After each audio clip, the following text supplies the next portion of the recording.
하나님께서 우리에게 주시는 귀한 본문의 말씀은 마태복음 제16장 17절에서 20절 말씀 보겠습니다.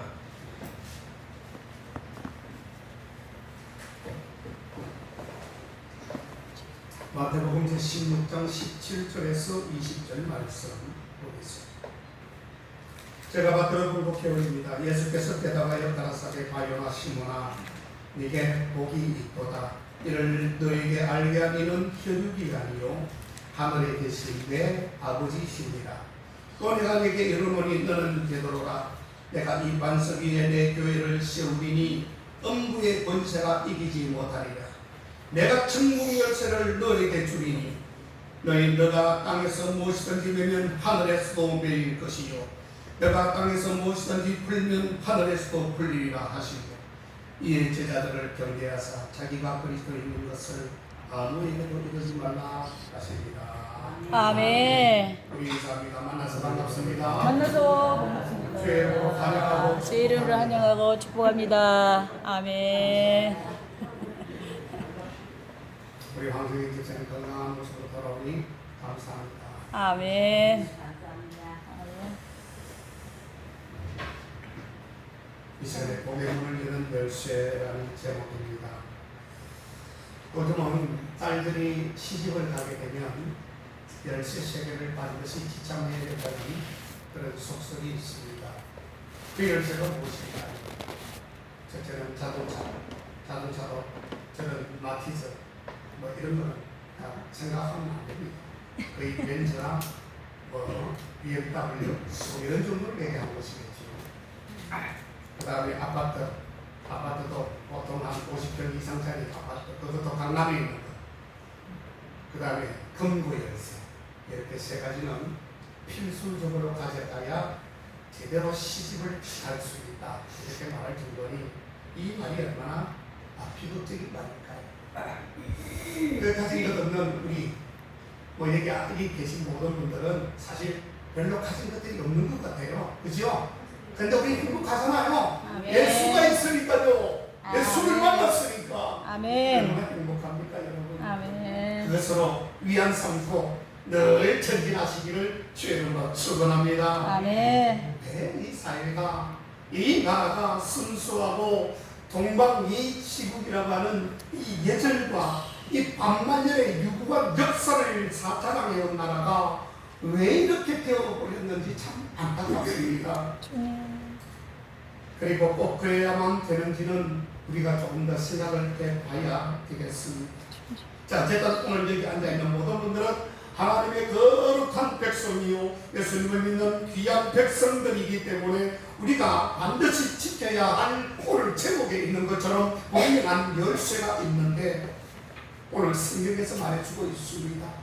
어떤 열쇠를 가져야 되는가? 우리가 어떤 복의 문을 열기 위해서 어떤 열쇠로 자물쇠를 열어야 되는가를 오늘 말씀하는데 여럿이 있지만 많은 그런 우리가 들어야 될 말이 있지만 오늘 몇 가지만 축약해서 제가 말씀을 드릴까 합니다. 적어도 이 땅에서의 하나님을 떠난 물질과 그리고 인색과 그리고 불신앙적인 자기 사랑에 빠져 그리고 이제 주님의 심판대 앞에서 눈에 보이는 모든 것들이 돌 위에 돌 하나도 남지 않게 된 날이 머지않았습니다. 아멘. 상상이 가십니까? 우리 주님께서 이 세상을 이제 멸하시고 심판을 할 때가 왔다는 뜻이에요. 아버지. 모든 세상 것들이 곧 순식간에 불타고 없어질 날이 다가올 텐데 아직도 정신없이 세상에 독치되어 하나님을 떠난 사람들이 얼마나 많은지 모릅니다. 사랑하는 여러분, 이 귀한 시간에 우리는 세상에 속한 것을 추구할 것이 아니라 하나님께서 주시는 신령한 것과 주님께서 주시는 복의 문을 여는 축복의 열쇠를 잘 받자는 뜻입니다. 아멘. 오늘 우리가 똑바로 직시해야 할 부분 중에는 신령한 눈으로 보게 되면 복의 문이 열린 사람들이 있고 또한 복의 문이 닫혀있는 사람들도 있습니다. 성경은 예수님을 가리켜서 뭐라고 했죠? 열면 닫을 자가 없고 닫으면 열 자가 없는 뿐이다라고 계시록 3장 7절에서 말씀하고 있습니다. 아멘. 자, 오늘 본문도 마찬가지. 오늘 19절에 보니까 주께서 베드로에게 천국 열쇠를 주시는 장면이 나오고 있습니다. 여자 네 명가 땅에서 4명, 하늘에서도 매일 것이요. 아버지.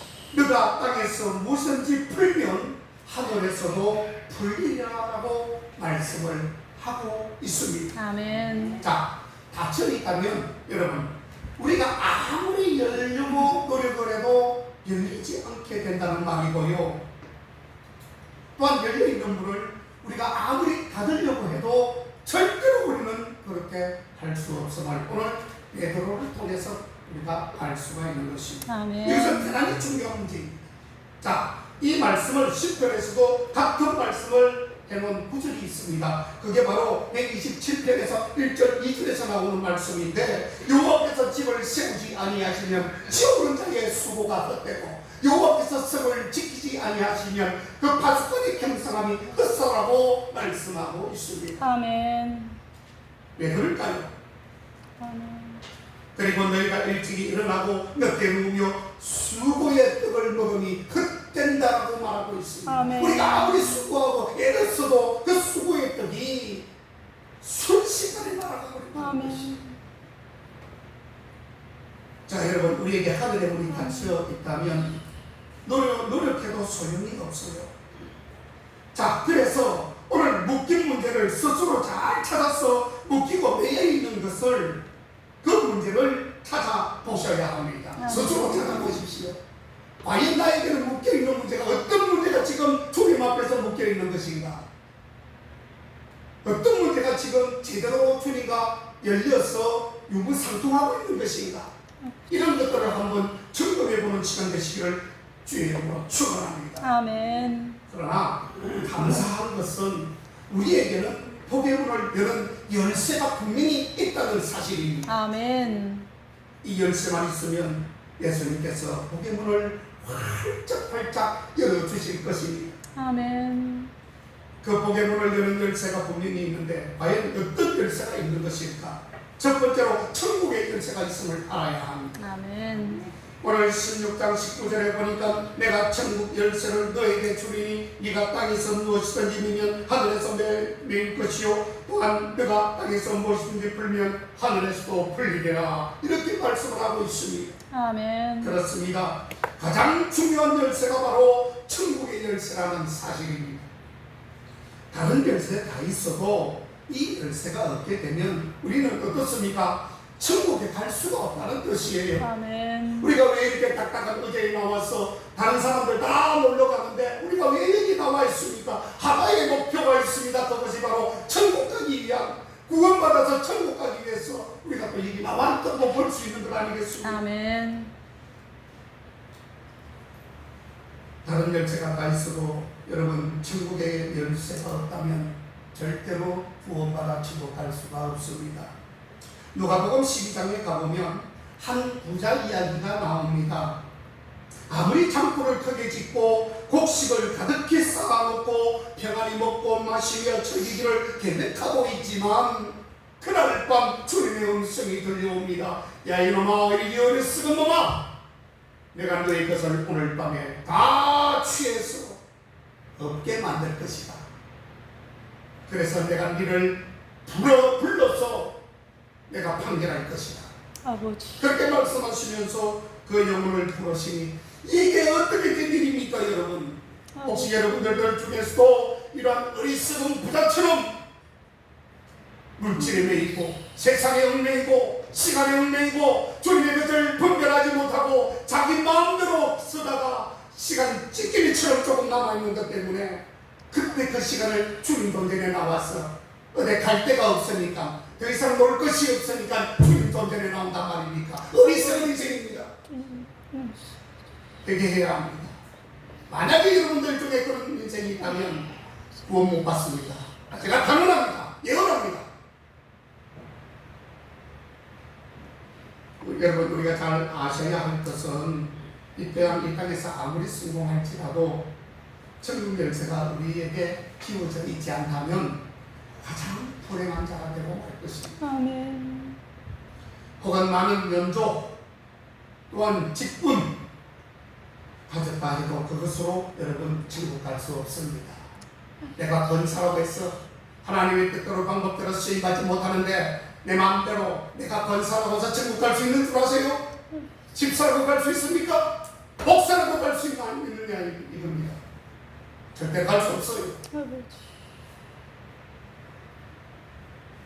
감리교회 청취자인 요한 웨슬레 목사님이 유명한 꿈 이야기를 한 적이 책에 나와 있습니다. 사실이죠? 웨슬레 목사님이 어느 날 천국에 올라가니 천사가 천국 문을 지키고 있었습니다. 그때 웨슬레 목사님이 천사에게 물었습니다. 천국에 들어온 사람들 중에 감리교 교인이 과연 몇 명이나 됩니까 천사님?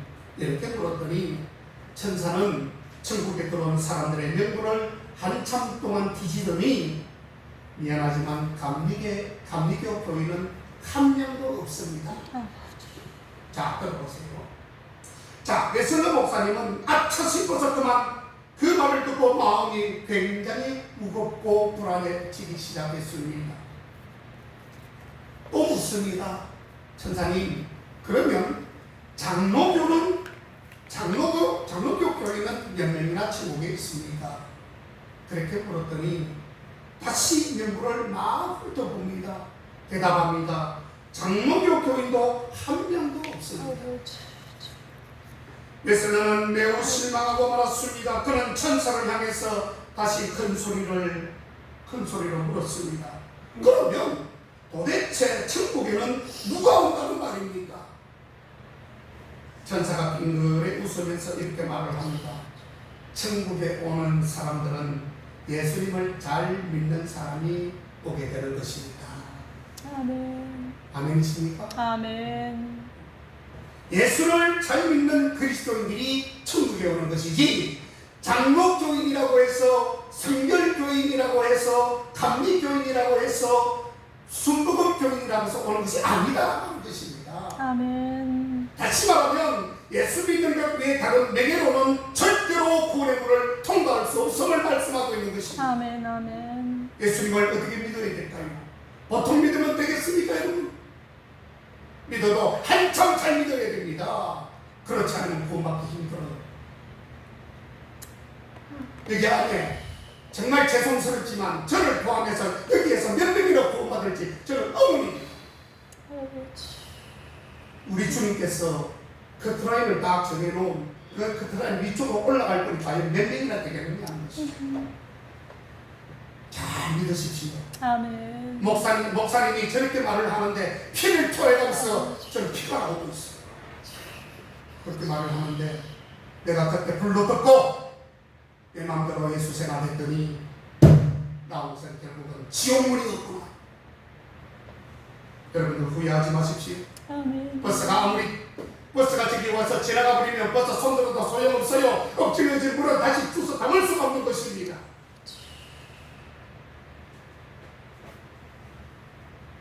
자, 여러분, 천국 열쇠란 무엇일까요? 예수님을 나의 구주로 고백하는 그러한 믿음인 것입니다. 아멘. 마태복음 오늘 16장 16절에 가보면 주는 그리스도시요 살아계신 하나님의 아들이시니다라고 바로 우리가 읽었던 위쪽에 있죠. 16절에 그렇게 고백하는 베드로에게 예수님께서 천국 열쇠를 주셨습니다. 예수님을 나의 생명의 주님으로 믿는 것이 바로 구원의 열쇠이다라고 하는 것입니다. 아멘. 중요한 것은 믿음을 가지되 제대로 믿으셔야 합니다. 바르게 믿고 구원받아야 합니다. 예수님을 믿습니다 해서 거기서 끝이 나면 안 된다는 뜻이에요. 저 예수 믿습니다. 그래, 상대 그 반대 사람에게 이야기할 때는 정말 믿는 사람, 좀 멋진 사람, 공부하는 사람 이렇게 생각할지 모르지만 나는 예수님을 믿습니다 해서 끝이 나는 사람이 있어요. 천만의 말씀입니다. 어떻게 될지는 아무도 모르지만 그런 자들은 장담하지 못합니다. 끝난 다음에 구원을 받지 못할 수도 있다라고 하는 것이에요. 마태복음 제3장 2절에 가보면 회개하라 천국이 가까웠느니라 세례요한이 그렇게 외치고 있습니다.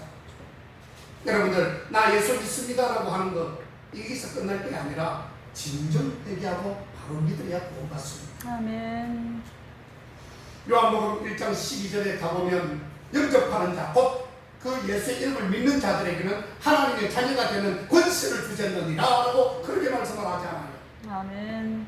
예수 믿고 진실로 회개할 때에 천국의 문은 활짝 열리게 되어져 있다는 것을 여러분 아시기를 주의 이름으로 축복합니다. 아멘. 아무쪼록 예수님의 말씀과 윤례와 법도에 근거한 그런 믿음으로 끝까지 견디는 자가 바로 구원을 받고 하나님의 온전한 백성이 다 되어지는 줄 믿습니다. 아버지.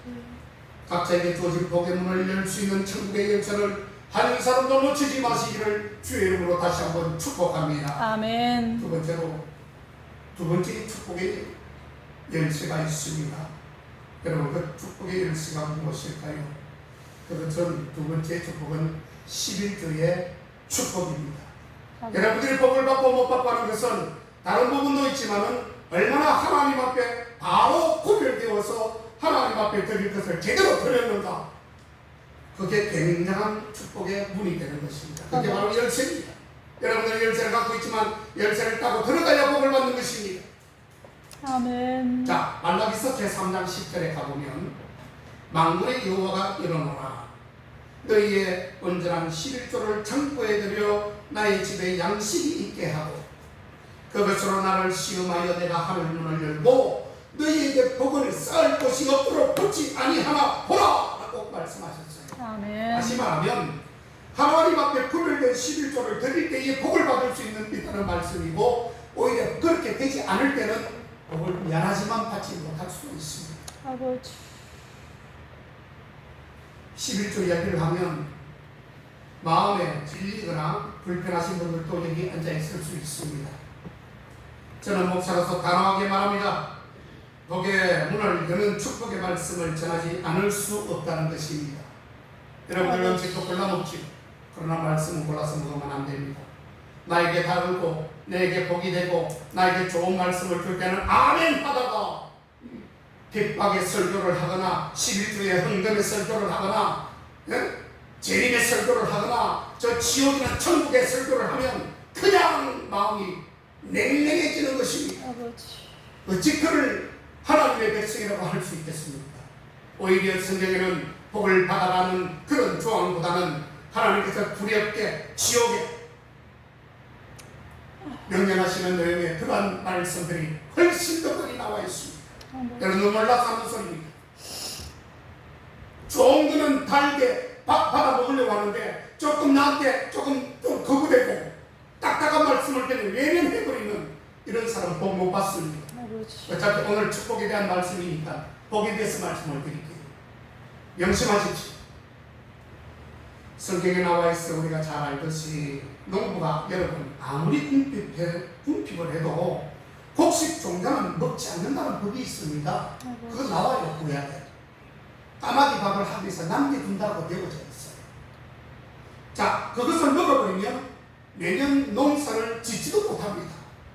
왜? 까마귀가 먹고 씨앗을 뱉어줘야 또 뭐 옛날에 그러지 않았겠습니까? 11조가 바로 이처럼 종자와 똑같다는 것을 알아야 합니다. 아버지.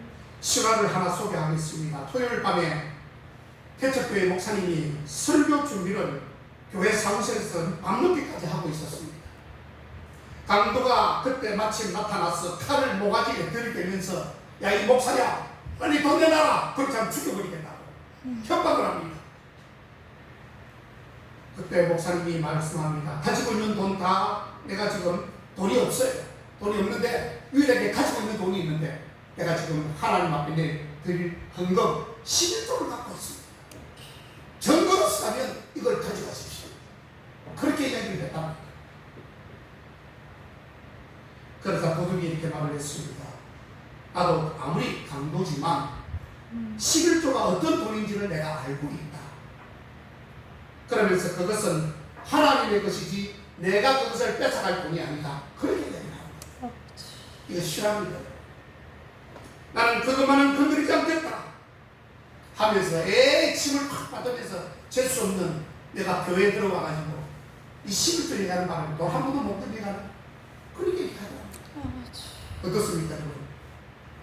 기왕이면 좀 좋게 얘기해주고 나가면 더 좋았을 걸 하면서 욕하면서 나가면 그게 좀 잘못이지만 그래도 하나님의 11조 하나님의 헌물을 이 강도도 구별했다는 뜻입니다. 아멘. 여러분 어떻습니까? 도둑도 11조만은 건드리지 않았더라라고 하는 것입니다. 그런데 여러분 진정 11조의 축복이 있으려면 그 의미를 여러분들 잘 아셔야 합니다. 그냥 와가지고 10분의 1을 막 그냥 막 데리고 그게 11조인 줄 아는데 그게 아니에요. 10분의 1을 하나님께 드리는 것은 나의 모든 소유가 내가 갖고 있는 모든 것이 하나님의 것임을 고백하는 것입니다. 아멘.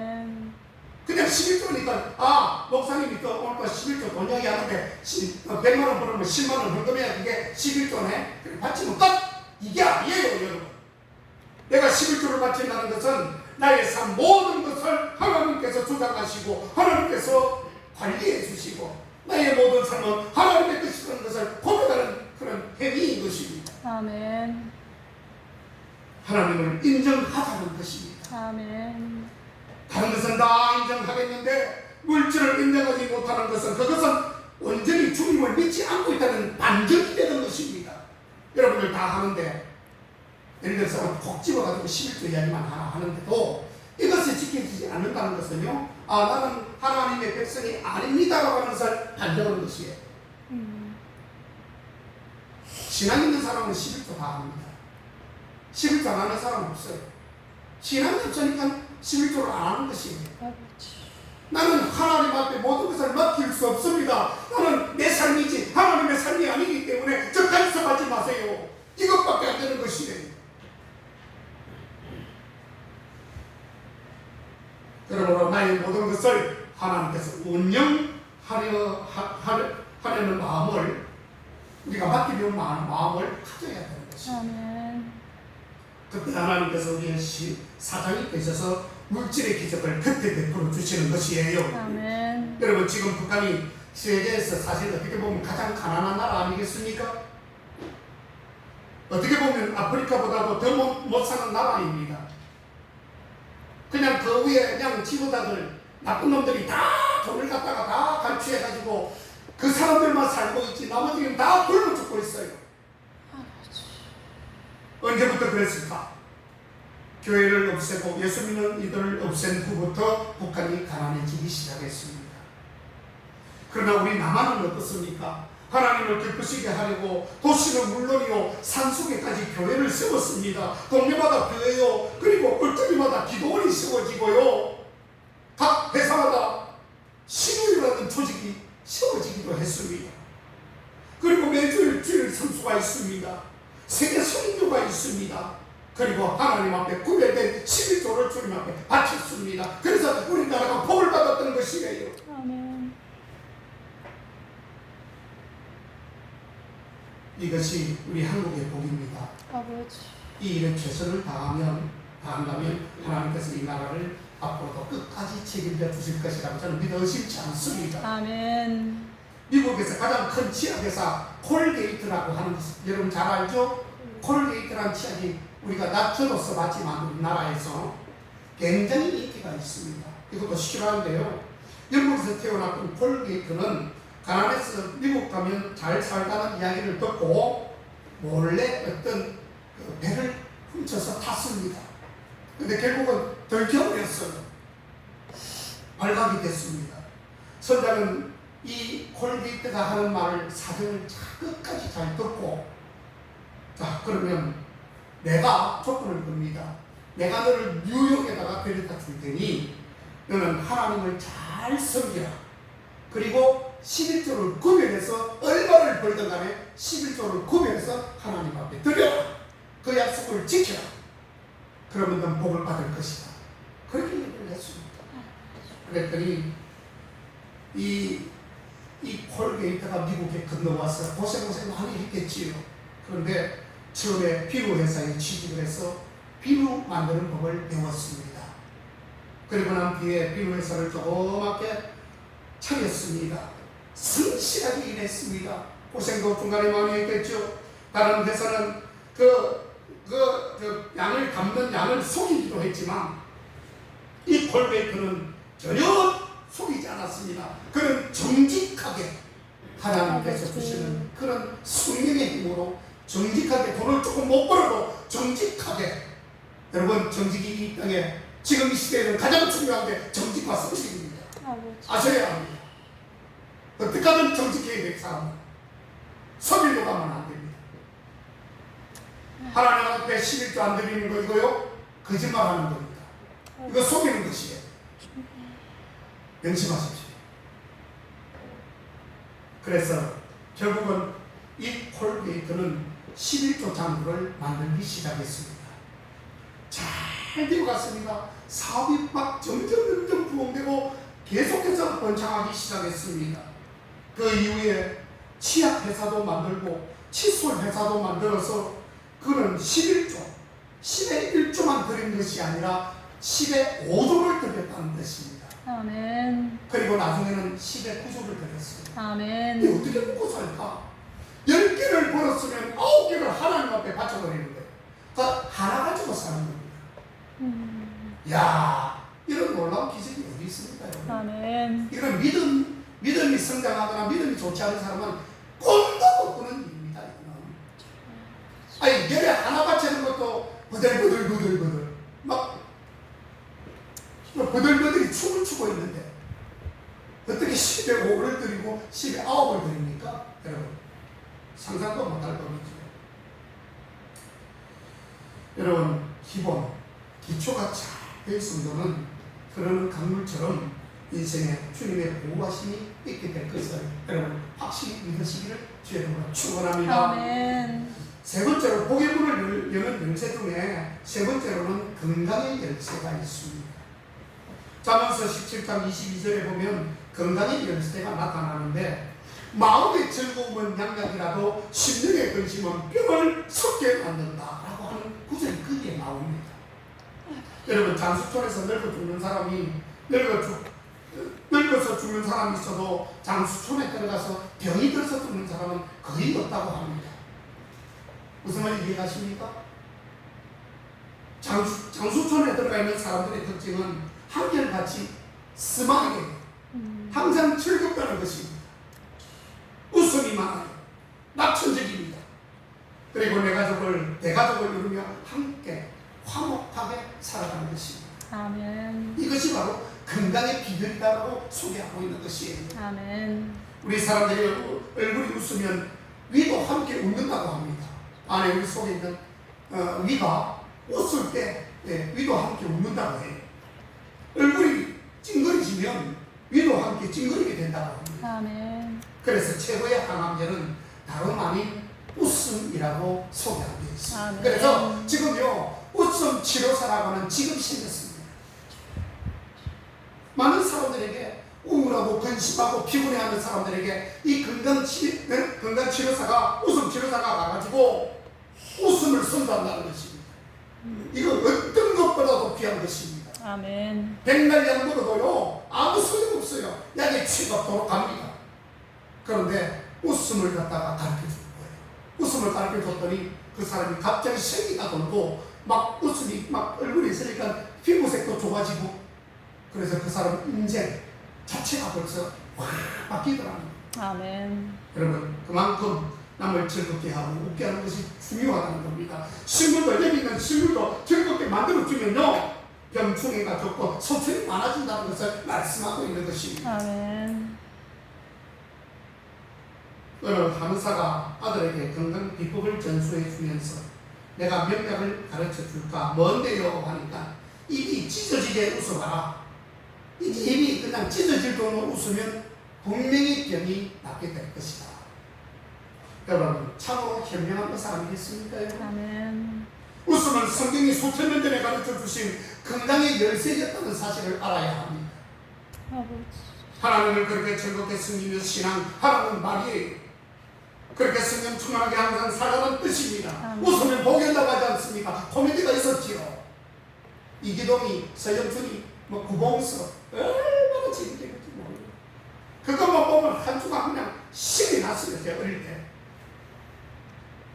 웃으시면 그리스도가 전파가 됩니다. 여러분들 명심하십시오.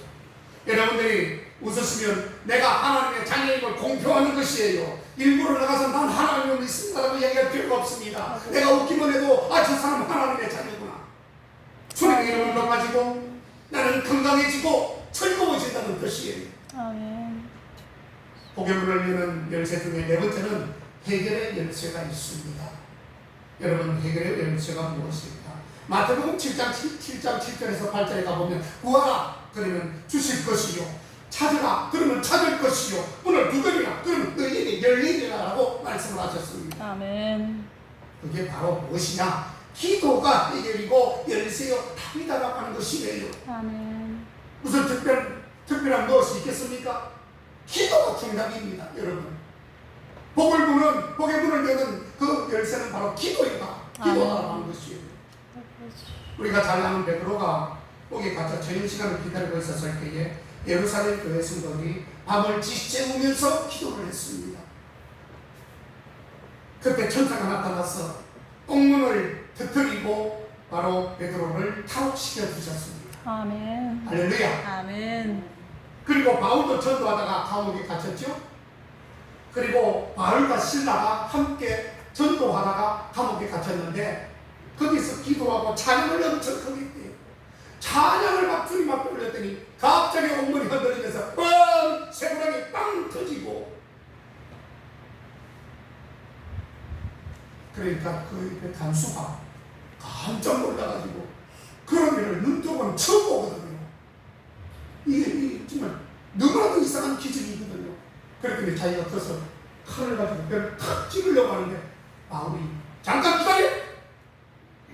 주 예수를 믿어라.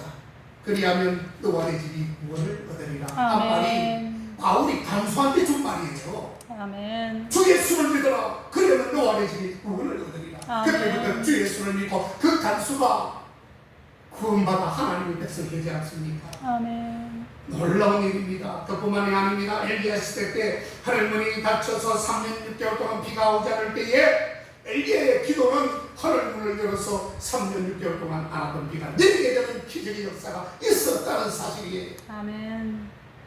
여러분들에게 어떠한 문제가 있습니까?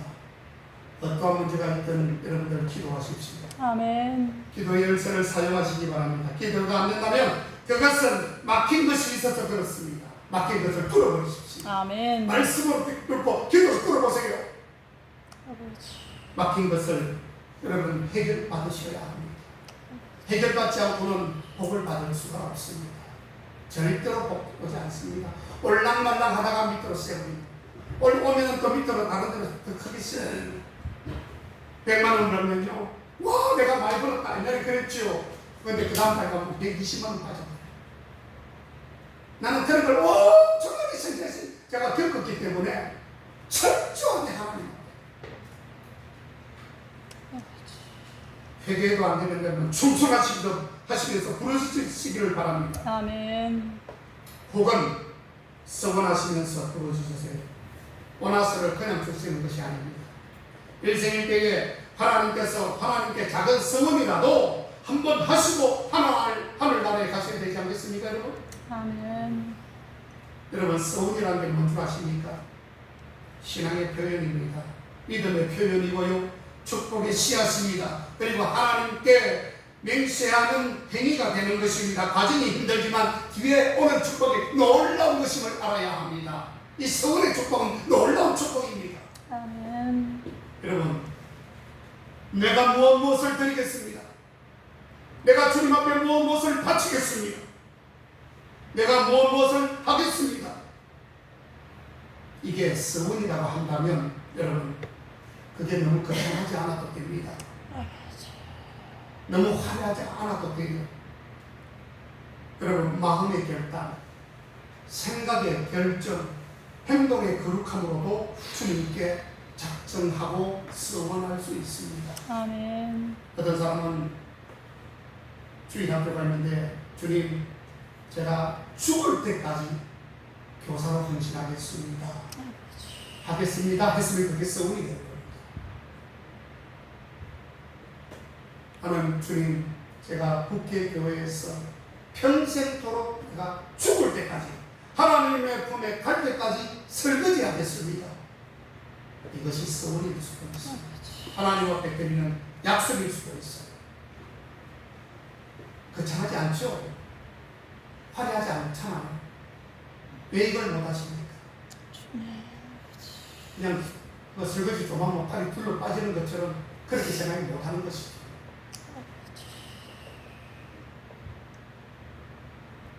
한나는 여러분 아들이 없자 어떻게 했습니까?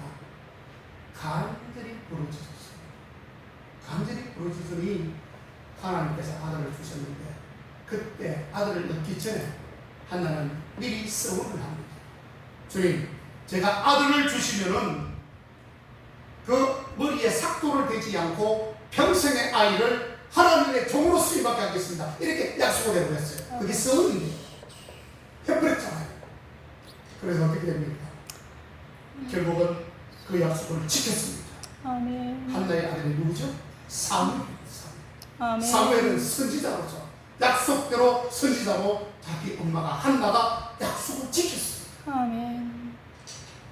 자, 입다라고 하는 사람이 나오는데요.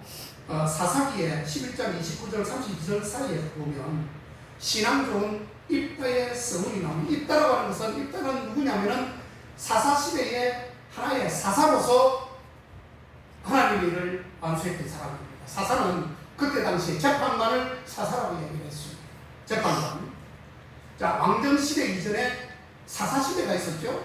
그때 사사로서 일을 했던 사람이 하나님의 사람 입다였습니다. 자, 잘 들으십시오. 거기에 가보면 어떤 서원을 했는지. 자, 서원을 해도요, 여러분 잘 아셔야 됩니다. 서원을 함부로 해서는 안 됩니다.